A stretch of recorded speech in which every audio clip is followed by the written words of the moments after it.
Today is Friday, May 26th, and we are doing some test shooting for Cinema Pro Productions.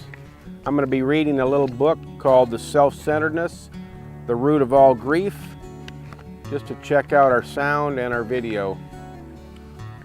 Grief is rooted in self-centeredness. When a loved one dies, we tearfully ask ourselves, how can I go on without them? Giving in to strong emotions, we focus on the death and loss crying. I can't go on without them.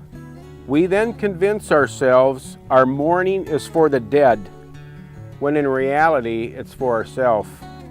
Unless the deceased is lost and on his way to hell, there is much to celebrate. Your loved one now stands in the presence of Jesus, receiving his eternal reward. Can you imagine the atmosphere of a believer's funeral if it weren't so self-centered? Instead of crisis, what an exciting time of thanksgiving, praise, and rejoicing it would be. Truly your grief because of selfishness.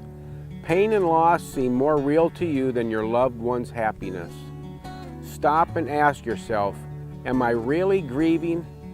Is the sorrow for him or for me?